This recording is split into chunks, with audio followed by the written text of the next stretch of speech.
మీరేదో చూపించండి అంటే ఆయనకి డబ్బు ఉండొచ్చు, ఆయన పెద్ద కోటేశ్వరుడు కావచ్చు, ఒక ముస్లిం పేద కుటుంబం నుంచి ఎమ్మెల్యేలు కాకూడదు, ఎంపీలు కాకూడదు, ఎమ్మెల్సీలు కాకూడదు, రాజ్యసభ మెంబర్లు కాకూడదు.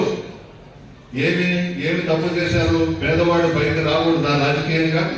ఎందుకు నేనంత కడుపుకుంటా? ఏమి తప్పు చేస్తే జగన్మోహన్ రెడ్డి గారు నువ్వు ఈరోజు పార్టీని వదిలిపెట్టిపోయినావు? ఎవరి వల్ల నువ్వు 6 సంవత్సరాలు రాజ్యసభని బ్రహ్మాండంగా లేలేవు కదా? ఢిల్లీలో కూర్చొని ఎక్కడెక్కడో కాంట్రాక్టర్స్ చేసుకుంటూ. నేను తీసుకొచ్చాను నా నియోజకవర్గంలో, ఎక్కువగా నేనే తిప్పాను అతన్ని, ఇంకెవరు కూడా తిప్పలేదు. కోవూరులోనే తీసుకొచ్చి ఎక్కువగా తిప్పాను. కానీ ఈరోజు జగన్మోహన్ రెడ్డి గారికి నమ్మక ద్రోహం చేశాడు. ప్రజలు క్షమించరు.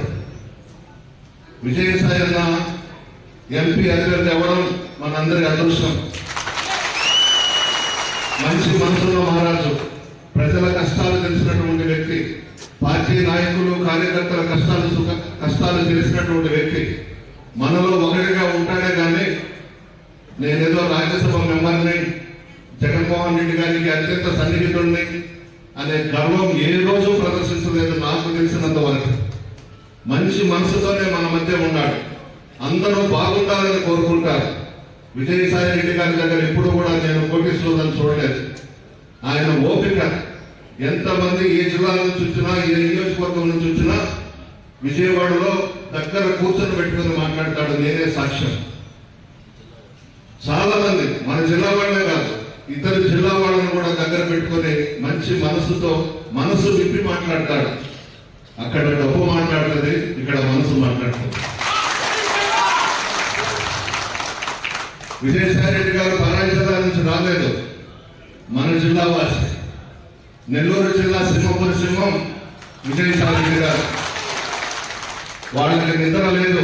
విజయసాయి అన్న పేరు ప్రకటిస్తానే నిద్రపోవడం లేదు. పోటీ చేయాలన్నా వద్దా అనే ఆలోచనలో కూడా పడిపోయి ఉండాలి. అదే విజయసాయి రెడ్డి గారి దెబ్బంటే ఉండాలి. కొంచెమన్నా ఒక ముస్లిం మైనారిటీ అభ్యర్థిని ఎమ్మెల్యేగా ప్రకటిస్తే అంత వెళ్ళిపోవాలన్నా వదిలేసి జగన్మోహన్ రెడ్డి గారిని. జగన్మోహన్ రెడ్డి గారిని అడ్డం పెట్టుకుని మీరు ఏ స్థాయికి వెళ్ళారో కూడా జిల్లా ప్రజలకి, రాష్ట్ర ప్రజలకి అందరికీ కూడా తెలుసు కదా. చేయొచ్చా తప్పు? ఇంకొకటి కూడా ధైర్యంగా ఉండండి. టాటా బిర్లాలు వచ్చినా, అంబానీ వచ్చినా, ముఖేష్ అంబానీ వచ్చినా ప్రసన్న కుమార్ రెడ్డి భయపడరు. ఇది నల్లపరెడ్డి శ్రీనివాసరెడ్డి రక్తం. ఎవరైనా రాజకీయ పోటీ చూసుకుందాం. మనకు ప్రజలు ఉన్నారు, వైఎస్ఆర్ కాంగ్రెస్ పార్టీ నాయకులు ఉన్నారు, కార్యకర్తలు ఉన్నారు, స్థానిక సంస్థల ప్రజాప్రతినిధులు ఉన్నారు. జగన్మోహన్ రెడ్డి గారి ఆశీర్వాదం, అందరి ఆశీర్వాదం మనకు ఉంది. మన పని మనం చేద్దాం, ప్రజలకు వెళదాం. జగన్మోహన్ రెడ్డి గారు సంక్షేమ పథకాలు ఇచ్చారు. Please subscribe .news.